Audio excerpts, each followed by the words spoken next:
Welcome to game number 1. We're in the round robin phase, the group phase of the Captain's Clash still, and we got Team Mason going up against Team Liam. So on the left in blue we got Team Mason with the man himself on Mephisto. We get Roger on Tychus, got Filth on Muradin, Albatox on Leoric, and Veriday is playing Malfurion. To the right side, Team Liam in red with Kelsia on Hanzo. We get Tremor on Diablo, Vespertine, aka Liam on Blaze, Hebi on Anduin, and we got a Carrigan. Gia, hailing from Europe here on the NA server, is playing the Queen of Blades. Also, a quick FYI, we don't have a draft for some of these matches. The reason is actually simply that I have cast some of these games from replays. There were a lot of games in the round robin phase, and what normally happened on most of the play days is that they had 2 matches play out at the same time. So one of them I covered live, and now I'm just simply casting a few of them via replays as well, just to make sure that you're gonna get all the action, or at least as much of it as possible. So just a bit of a side note, and since drafts aren't really safe for replays, that's the reason why in some of them we don't have them. Then again, let's see who's taking it here. So for now, we have with Carrigan obviously already one hero that is going to show us a little bit of aggression as all of this continues. And I actually can't wait to see what Gia can pull off here. He has a bit of a ping disadvantage playing on the North American server, obviously. But then again, we've already had some really nice performances from a lot of the EU boys here. And you can play around it. There's obviously a problem if you want to sync up some wombos, for example. But it's still something that is manageable. We've seen it also from Q Madara and others that have played cross-server on the European tournaments. But it's a pretty nice comp that they're currently running here. A lot of stuns, a lot of CC that they can use, a light bomb later to engage as well. Hanzo with his ult obviously stacking an additional stun. And then on top of that you have that Carrigan combo, Diablo and Blaze. We have some really nice tools on the blue team side too. They're obviously not playing with the triple front line here, but they have Tychus for potential Odin later on here on Infernal Shrines, and Mephisto for damage. So very high damage output from these guys if they play their cards right. Yeah, Diablo already getting rooted, and Anduin has to go for the first pull of the game. Each team has gotten their own Khaldor camp, their own siege camp, and now it's all about the one at the bottom of the map. And with the extra damage, it's Team Mason that takes it. So, a lot of Storm Bolts being YOLO'd out here and hitting Hansel straight up in the face. But let's see what they actually can do right now. We have, at this point, Mass Assassin. Again, you want to take this for the passive, so you benefit from it while you're controlling Odin. And the push through the bot lane to try and damage that wall. Carrigan and Blaze are both at the top right now. Leo is slowly making his way over, but that also means that it's a 4 versus 5 at the bottom of the map. And the blue team is trying to capitalize on that as much as they can. Do a bit of damage against that wall, take one of the towers down, already leveraging Mephisto as best as they can to keep the red team at bay. Now, splitting 2 more heroes off to the side lanes will eventually result in the red team taking a tiny lead in experience. And if that's the case, they might be able to get that early level 7 talent for the shrine. Very safe rotations, by the way, from the blue team here now too.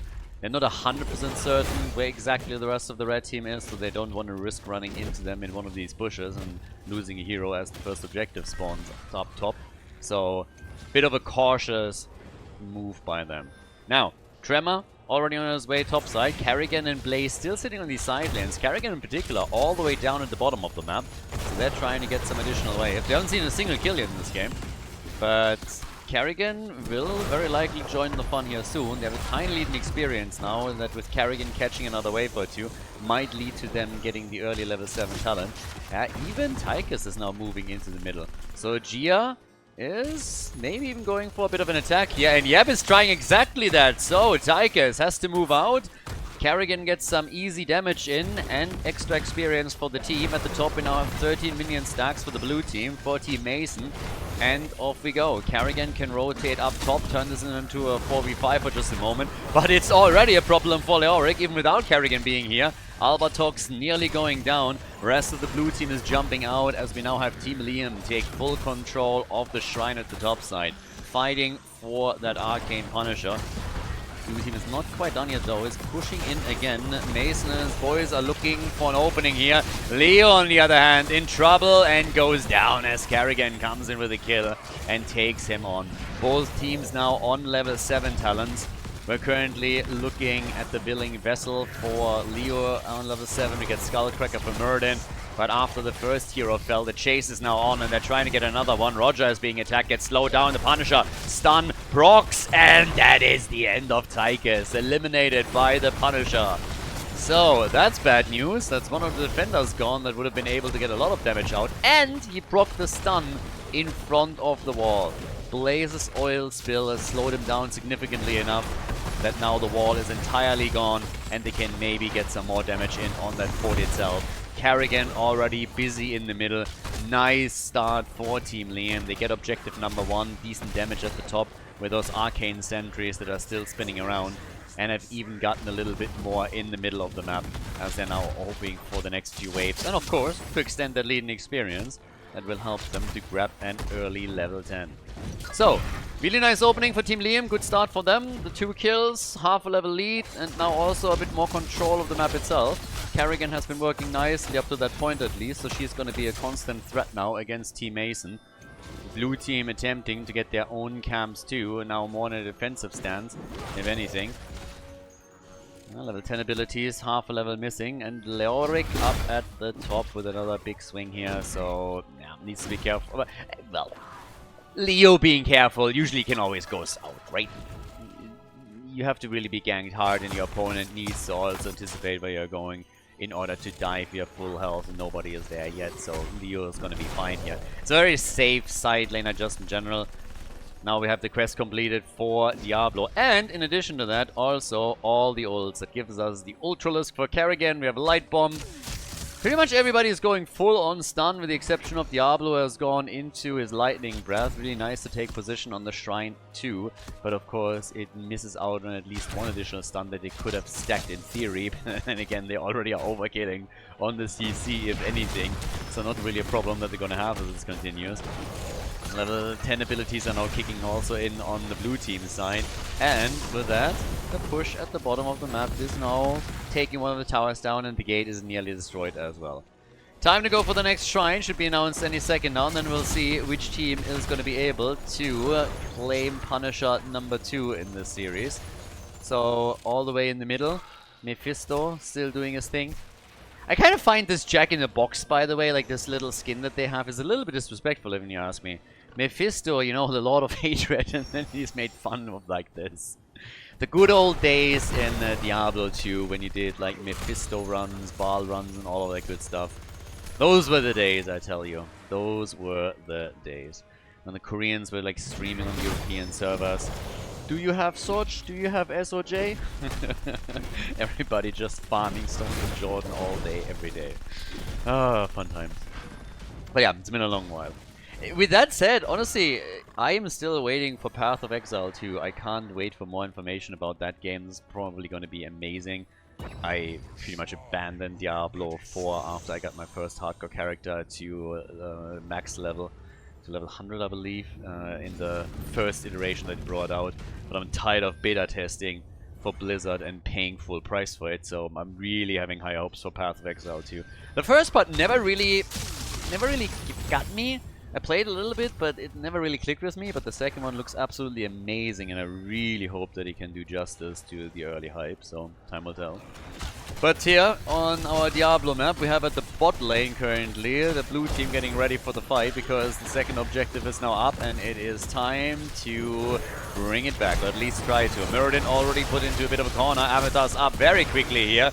Ultralisk is not out just yet. Very few ults been used so far. They're trying to push for Diablo right now, and he might actually be in trouble. Tremor is trying to move out. Odin gets popped. Here's the Entomb, and Dibbles gets saved by Anduin. Karrigan, on the other hand, she might fall. Nice arrow from Hanzo. There's the barbecue, and the blue team is disengaging, which also, incidentally, saves Gia. Karrigan is still able to make it out of the fight, meaning nobody has died here just yet. Everybody went full pirate and hit their buttons for the ult, but nobody has actually fallen. That might change soon though, as everybody re-engages. Here comes the stun against Leo. Nice! The combo of Karrigan. Beautiful double hit that they executed here. They kill Tigers, they kill Leoric, That's 4 kills to 0 now, and the blue team is again on the retreat as their farming continues. Stun into stun into stun. Murden can essentially take his hands off the keyboard here, and it all started with this little play. So Gia with huge impact in those moves. Diablo and Blaze facilitating the combo. Now they're pushing through the bottom of the map, trying to take the first fort of the game out.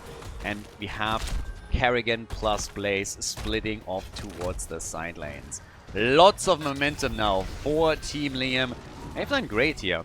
We have Chrysalis for Kerrigan. We have them pushing at the top, starting with 5 kills to 0. Now also go for a few more of those forts. The one at the bot lane has been destroyed. The one at the top will likely fall to the minion wave. But they're pushing everything else towards the middle as they're hoping to get a bit more even here. Gia gets attacked by the Durance of Fate, but now they're moving in for Mason himself. God Filth might also be in trouble here. The entire blue team in a bit of disarray as they're trying to get their act together and stabilize, but it's not going to be easy for them. 2 forts have now gone. No talent advantage anymore for Team Liam as their opponents have also grabbed level 13 talents, which gives us, by the way, Bronzebeard Rage for Muradin, of course, given the build that he's been playing so far. But yeah, it's getting a bit tricky. Not a single kill for Team Mason. This is definitely not easy for them. Roger is moving through the bottom of the map and is trying to take the next minion wave out. They have to attempt the catch-up play at least. They are roughly 1.5 levels behind, and that's not going to help them. Got Phil. Careful. Alright, once again the attack against Tremor. Diablo should be fine. Anduin also ready for pull if needed, but doesn't even have to use his cooldown here. So yeah, totally fine. Red team is obviously in a spot where they can also slow things down just a little bit, wait for level 16 before they start to become aggressive again. We have now the bot lane, still another camp, and they're trying to go for it. Light bomb, 1 stun, they're trying for more. Muradin is dead. No chance for him. Muradin gets murdered quickly. Now they're going for Mephisto. And, well, he's not going to make it either. Mephisto is gone. Muradin is gone. The arrow gets dodged. Nice. Worth a shot, I guess. I mean, why not? Gia trying to get close enough so he can execute another combo. But as the dust settles, it's 7 kills to 0. And we have level 16 versus 14. Not a single kill for Team Mason. That definitely hurts. It does. Now, we have at the bottom of the map, Blaze going for the next camp. Here in the middle, the attack is now also coming in for that final fort that I mentioned earlier. They could really push this hard. And if things continue like this, the third Punisher would move through the mid lane. So if they can eliminate the fort before that even becomes a thing, then even better. Now in the damage output, we have 30,000 damage from Mephisto. Roughly the same numbers as Hanzo actually, so the two of them are on eye level. But as mentioned before, the blue team hasn't been able to get a single kill yet. And Tremor is just lurking around on the sides. You're always looking for a good angle where he can come in with another stun and tee things up for a Blaze jet propulsion. And maybe Kerrigan with another combo to follow up on it too. And Diablo also up at the top. Kerrigan now slowly coming back in. They want to get aggressive here. They want to get that fort. They want to remove that fountain for the next objective phase. And there's a very good chance that they're going to be able to do that. Especially now with Blaze coming in with a bit more damage. Yeah, they're looking good. And even Diablo is chipping in. They're so close, and there it is. The Entomb misses. They take the fort out just as the shrine gets denounced. And that, of course, means that there is no fountain left anymore anywhere near these shrines, which will make the next few objectives much, much harder for Team Mason to go through. So, this is going to get tricky. Right now we have Kerrigan up at the top right. Blue team has done the same, each team with their shaman camp. But this is where the real game now continues. In the middle, at the shrine. 7 kills to 0. Big lead in experience, but no talent advantage. Root is on the ground. Blaze with the jet propulsion engaged from the side. Arrow comes out of Hanzo. They're trying for the kill, carrying with the Chrysalis, but also gets zoomed out by Anduin. Blue team is finally starting to push in and take a bit of control of the situation. But is it going to be enough? We still have Kerrigan's ult available. Odin is already out, and once that it disappears, they will re-engage for sure. Maybe before that even. Here comes the move. Light bomb. Stun into a stun, but the root on the ground against Diablo as Mason Blaze with his Mephisto play is again dishing out the pain. No more Odin though. Odin is over, and they're trying for their abilities again to attempt that stun combo that we talked about earlier. Anduin with another save should have the second cooldown back up in a moment too. So 28 to 30 stacks on the minions. Now the play for Muradin again. They're trying to take him down here. 36 to 36. It's such a clutch play on the Punisher. Muradin is gone. Blaze dies as well. The blue team 39 to 30. No, oh my god, no. It is the red team that grabs it. They lose 3 in the process, but unbelievable. It was 39 to 38 in favor of Team Mason, and they still lost it. Check this out. They were 1 minion stack away from hitting it. Then the kills come through as the red team claims the Punisher. At least they finally got some kills, but honestly guys, just imagine for a moment if they get these kills and they're able to get that one single minion that they were still missing. If they're able to pull that off, then they have a 2-man defense against them, and they have a Punisher to push with. This could have shifted the balance in the game a bit. It could have started to equalize things. Now though, yes, those kills are quite nice, but they're still a level behind. Some of the camps have been stolen away, and of course they had to defend. Mephisto now is 52,000 damage, but it would be quite the comeback if they're able to pull this off here. They are still behind by 5 kills, by a level, by a lot of structures. I mean, still by all 3 forts. But you know, maybe they have an opportunity to make a play here. Time will tell. Team Liam obviously not quite happy with what just went on there. Not only that they lost almost heroes, they would have loved to push and try and go for keep. But now they gotta be careful as well. It's half a level until they hit 20. And then they can start to be more aggressive around all of this. Move in, maybe take one of those keeps out, or maybe not necessarily keep, but take the wall down, you know, start to damage the keep a little bit, open up an avenue for the next play. We have obviously the next Punisher spawning at the bottom of the map, so if you now with the camps that you just claimed, push through the bot lane, dish out a little bit of damage here, your next potential push in case you win the objective would be so much more dangerous. And that's exactly what they're looking for here. Leo on the blue team side is sitting top and trying to get some experience.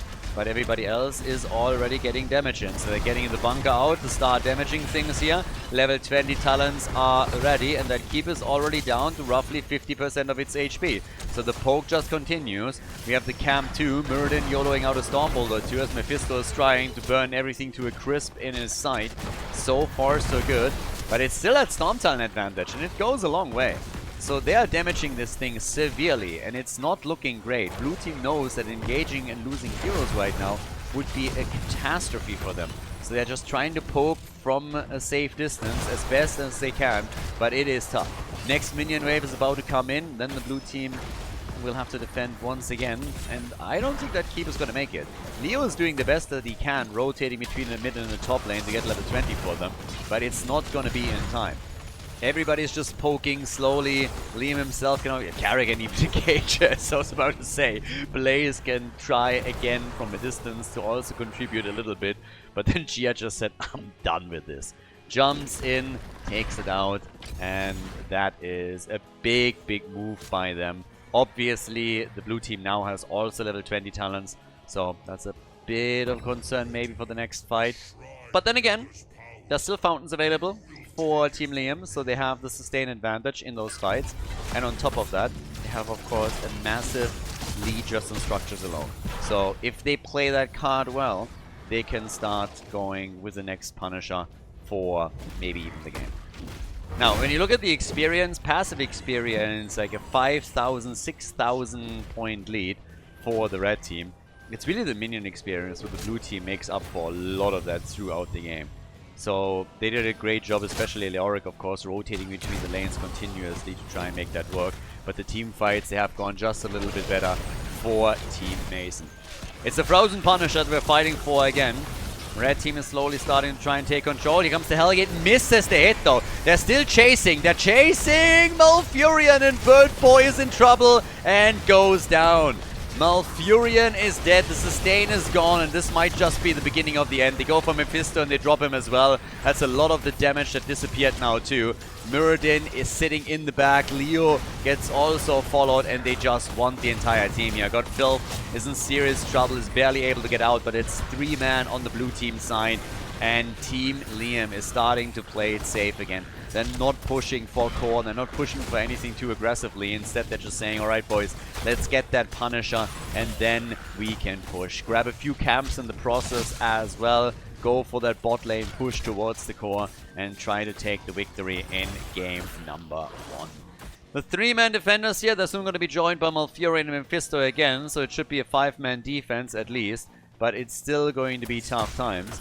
Now, Gia is grabbing the last few minions, and now with the Frozen Punisher and also the camps that they took, it's time to push here. There's one camp at the top that is likely going to take the fort out top side, but obviously this would only matter if the game does not end here. And things don't look too good for Team Mason. They definitely don't. Maybe they can somehow defend here. It would be a small miracle, but let's see if they can pull that off. They're trying to, of course, bait the Punisher towards the middle. It's going to be the first move. That's already happening here. But then in the meantime, over on the left, the shield is already getting attacked on that core. And Team Liam is poking and looking for kills at the same time. Bunker is already out. Here comes the Entomb. Maybe now, can they get a kill? Kerrigan with the Chrysalis. In comes the next hit, and that's the end of Diablo and Hanzo. Alright, maybe they got a chance to defend after all, but the Punisher is doing way too much damage. The core falls too quickly. And that is game as Team Liam takes the lead against Team Mason. GG and well played. Before we head into game number 2, make sure that you subscribe to the channel if you haven't done it yet so you don't miss out on any future content here on Khaldor TV. And off we go, game number 2. We are on Towers of Doom. And on the left, Team Mason. This time with a bit of a different strategy. We have Mason on Cassia, got Filth on Garrosh, and we have Anna as our support. Very Day with Anna, Roger with Hanzo, and we get Albatox on Blaze. So, pretty interesting lineup that they're running here. Blaze at the top lane, obviously. Cassia also not going for stacks, but instead just running this with the charged strikes as a level 1 talent. On the right side, we get Liam himself on Urel. Definitely his best pick for sure. Gia on Maiev, so after Kerrigan and a Maiev performance from him, we get Kelsey on Chromie, Tremor again for the second time in the row now on Diablo, and Hebi is playing Stukov. Off to the races! Who is going to take victory in game number 2? Are we gonna get a third game here? Or will this be a clean 2-0 sweep on the side of Team Liam?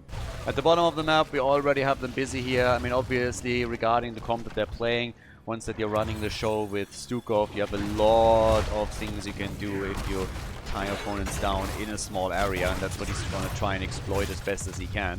It's also quite helpful if you want to interrupt any attempted channel that's going on the other side. But as things continue here, we have topside Blaze. He's gonna face off against Urel and already is to an extent. But Urel is also getting annoying for Cassia here. Look at that. Mason Blaze in trouble, and that's a kill. Kill number 1, nicely done. Urel was the first one to come in and say hello, and then everybody jumped in and helped out a little bit. And now we have the red team in the driver's seat in the early game with an opportunity to go straight up for that first pumpkin camp here and steal it away from the opponent. And with the numbers advantage that they were running, they are making that a reality. First pumpkins stolen away, and now maybe another kill. They're trying to go for Garrosh, who's still alive, but what about Maiev here? Comes in with the tether, jumps back out, hopes to follow up with the rest of the team to get that kill, but the one against Cassia is the only one that they were able to get so far. They got the camp out of it, so definitely a decent exercise for them to start pulling ahead here a little bit further. So, off to a decent start, nothing too crazy. Got Filth down here, also has to be a little bit cautious now. Found himself in a bit of a weird spot for just a moment where he was a bit low and might have been targeted by Diablo. But after the victory in game number 1, Team Liam, of course now, determined to try and see if they can win this entire series without having to go to map number 3. It's going to be also interesting once that we are in the best of 5 matches in the playoffs, how things are going to change there. Gia, by the way, on the pleb horse. Yeah, that's the problem when you're playing cross-server. Not quite as big of a loadout as you have on your home server there. Now, at the bottom of the map, still Ana with a bit of pew pew pew. Yeah, Ana, you don't see that many Ana picks these days anymore. There was a time when Ana just absolutely reigned supreme, but nowadays she's more of an oddity. Has of course a bit of a mobility problem that sometimes gets exploited by other teams, and this is also where Gia is going to try and make some plays here. Already they are putting them in some trouble, but Gia himself also low and went too deep this time. Goes down. The attempt from Stukov to save him was not successful. Bad timing, honestly, for Maiev to die. Topside Blaze and Urelis, you can see on the minimap, are already executing their channels on the altars. And now it's all about the one at the bottom of the map. And given the fact that they're playing a 4 versus 3 here, doesn't look too good for the red team. Nice interrupt, though. Yeah, very good interrupt. And very day. Okay, in the second attempt, he's still able to channel it through. So initially we have 2 out of the 3 altars going to the blue team, to Team Mason. 36 points against 32 right now. So initially, great start with the 1 kill and the camp taken. But now the blue team is slowly bringing this back a little bit, and at least on core points is starting to take a small lead. So yeah, not too bad. Haven't seen any huge team fights yet. That little battle earlier was the only one. But now the rest of the pumpkins are about to be taken, so all about trying to take some more structures out is in the middle. Another little kill squad headed the way of Blaze, but they couldn't lock him down here. Now Tremor, on the other hand, he might find himself in a bit of a pickle now, and yep, Diablo goes down. Wasn't stacked yet on his baseline either, so he is down for the full duration, which to be fair is not really all that long considering we're in the very early stages of the game. So yeah, not really that big of a problem for him. Roger, Mason got Filth now pushing at the bottom of the map. The blue team doing the best that they can here to try and break through that wall. Go for the bell tower. Early conversion on that would obviously help quite a bit too. Now the next objective is a single altar down at the bottom of the map, and it's already been announced. So 30 seconds from now we're going to fight for that and see which team is going to be able to take it. A couple of quest runs are slowly coming together. Chromia already has access to her level 10, of course, so that's going to be the first one. And they're still holding on to their camps. But the leading experience is on the blue team side. So Team Mason has been able to pull slightly ahead. Game number 1, we're never really in a spot where they could make that work. And since we have the altar active at the bot lane, it's going to be, or could be, a big fight without any level 10 abilities playing a role yet. So, let's see, we have also stacks coming together for Stukov on his level 1. There's a slow and stun against Garrosh. Slowing Sands has used Indomitable but get out, but it is Maiev that dies again. Maiev goes down, and that is now the 3rd kill for the blue team and the 2nd time that Maiev has fallen. So Gia definitely struggling a lot more in the 2nd game than what we've seen with Carrigan in game number 1. 3 kills, 2-1 currently, and still that lead in experience, which might help them with an early level 10 ability to put even more damage onto that bot lane bell tower, and they might be able to grab that one. There's their ults, and it's Diablo that gets attacked right away. But he makes it out. That was a bit of a close call, so yeah, pretty clutch from Diablo to escape here. They get level 10 as a result too, but that would have been a nice kill. You get level 10, you push the agenda, force a fight, and then get your next kill. Pull a little bit farther ahead, have the numbers advantage, and run with it. That was shut down though, so nothing that they could do with that. Now, 3 kills to 1, 36 to 28 points now. We have Urels moving towards the top to deal with the minions that are getting pushed together here. But the red team is now trying to, again, stabilize a little bit. Stabilize, try to find your own rhythm, start taking the lead again by just being aggressive and taking the initiative. Things have calmed down a bit, but the blue team had a phase has shot one already, where things were looking pretty alright for them. So Gia not being caught this time. This time he's totally fine here, it's not a problem. Down at the bottom, they're not really willing to fight currently, they're way too split. So they're trying to avoid that as best as they can. Diablo again with another little play. Indomitable shutting it down though. And here comes the tether. And now they got Anna. This time they get her. This time they're totally on board. All of them. Anna is being taken out. Urel tries to go in. Goes a little bit deep. Has to pop her ult. But still fine. They got the kill regardless. They were hoping to get a second one. Following Hanzo amongst others. Attempting to drop him too. But with that 5 versus 4 situation, they should still be able to get the altar that is currently on the map, and the blue team is willing to fight too hard for this. They might even lose a hero. They're trying to interrupt though as best as they can. Kelsia gets hit again and interrupted. Alright, so far so good. And with Anna back, blue team successfully delayed the objective being grabbed by their opponents.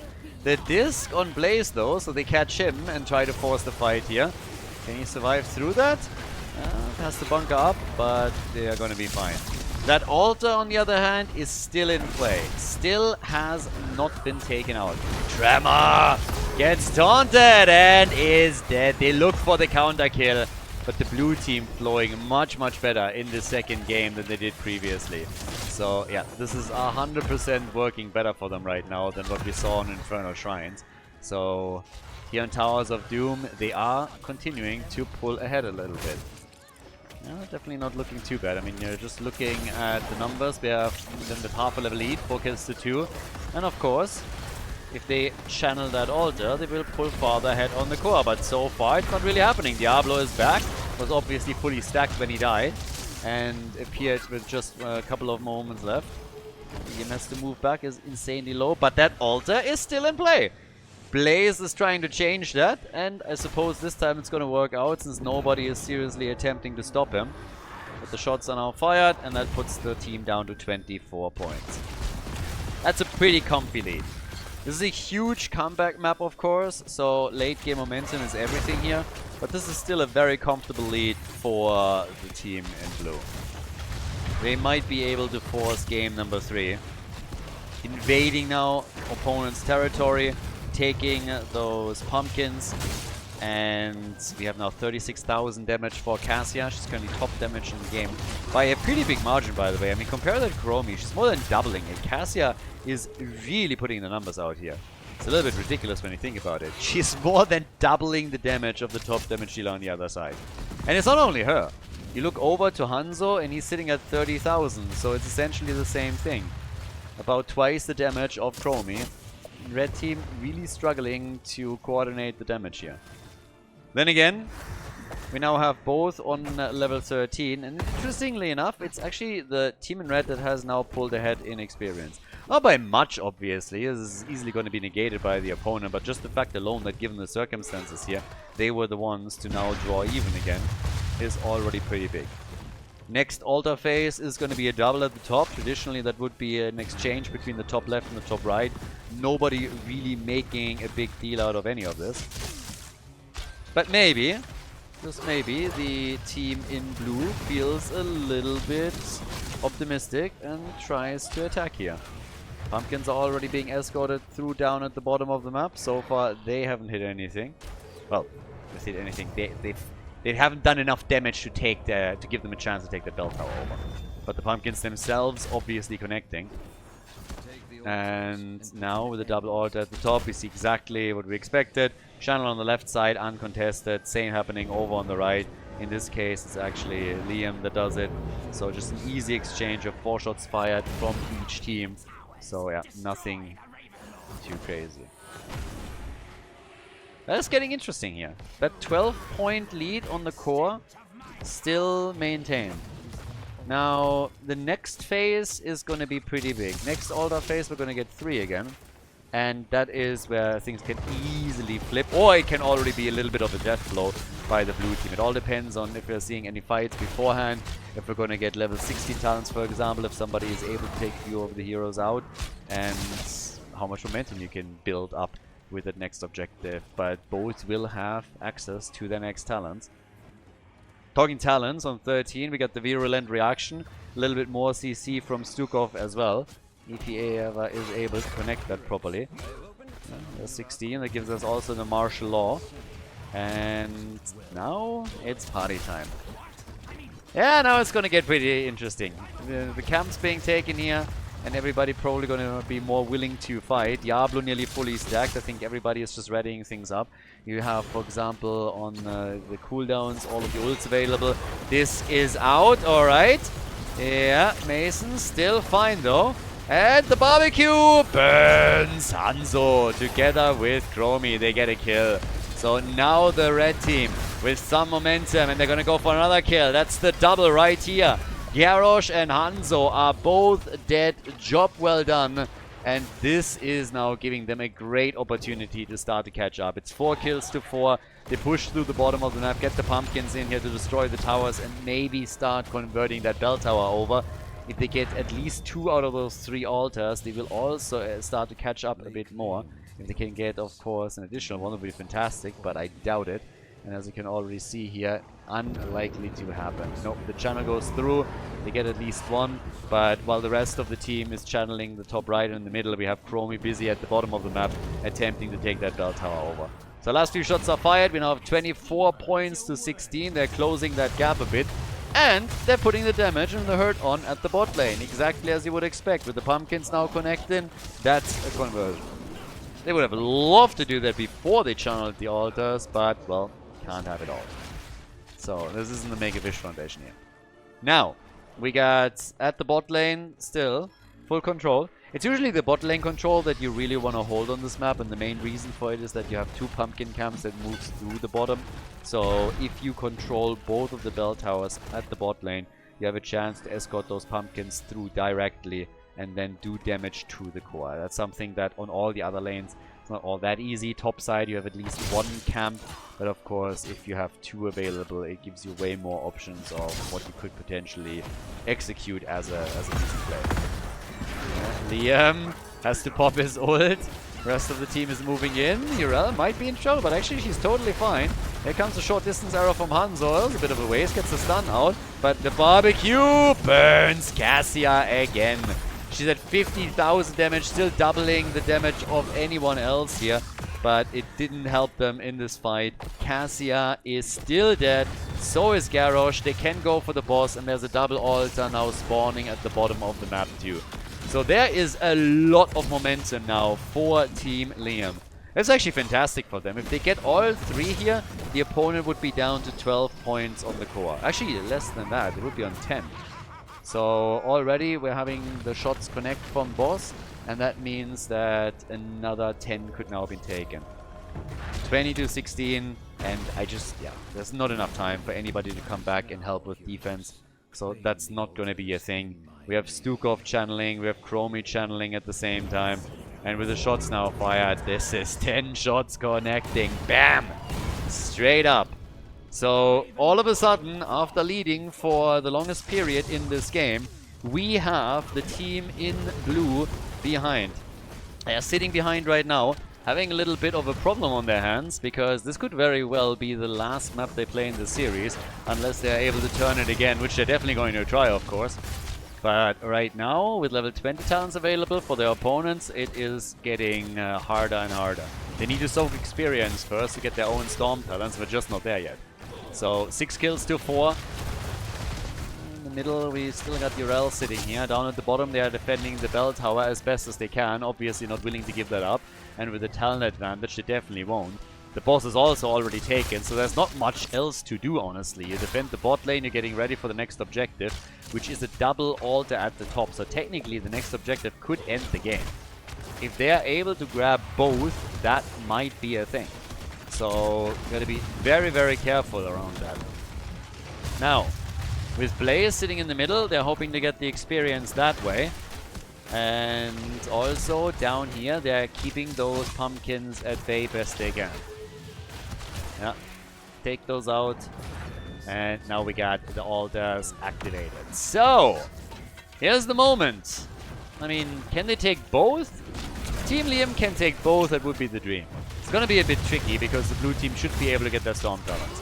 Unless somebody is completely running it down mid and starts inting, dies, and they have a talent disadvantage, they should be fine here. So this should be an even exchange between the two. That would put the blue team down to single digits on their core, would end up with them being at 5 points. Still enough to sustain themselves a little bit longer and play for the next round. But yep, there's the level 20 talents. Each team gets a 1, and now we have 5 points to 13. Top side, a little bit of damage on the fourth, nothing too crazy. The pressure is still against the blue team. I mean, Team Mason is still in some trouble here. Absolutely no doubt about that.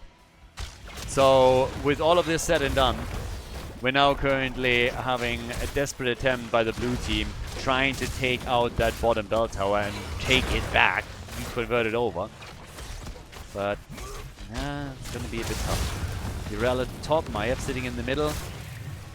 Actually making a bit of a play, maybe for Blaze as well. That means only 3 are defending at the bottom of the map. So we only have 3 defenders right now trying to do their thing here. Which for now is enough. Maiev can also move back over and help out here. Single altar at the bottom of the map, that's going to be the next one. And obviously, there's 2 ways how you can deal with this if you're the blue team. Either you take your bell tower back, then even the channel from Team Liam is not going to be enough.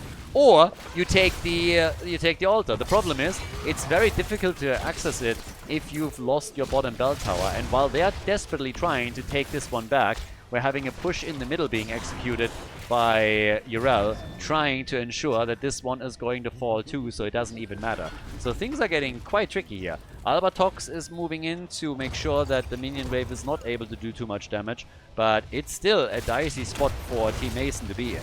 They need to do something here. They need to find a different way to get to that altar, flank in for example, try something, be a bit aggressive. There's the jet propulsion against the few that were trying to take those pumpkins. To no avail though. There's the stun against Diablo. On the other hand, we have the stun combo. There's the lurking arm. The barbecue got filled. And Diablo is the one that falls. But they lose Hanzo. It's a kill for a kill. The shots get fired in the meantime. That is game and victory 2-0 in favor of Team Liam. GG and well played.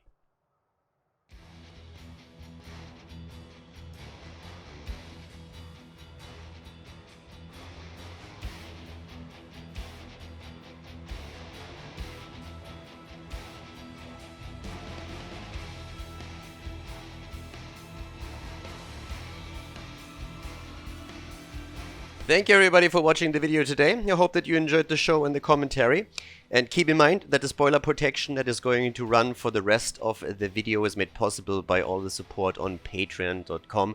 So guys, if you want to support my work, if you want to help me start new projects and keep the spoiler protection in place, please consider heading over to patreon.com/Khaldor. There's also a link in the YouTube description and check that out. Thanks in advance and see you guys next time with more esports coverage here on Khaldor TV. Have a great day.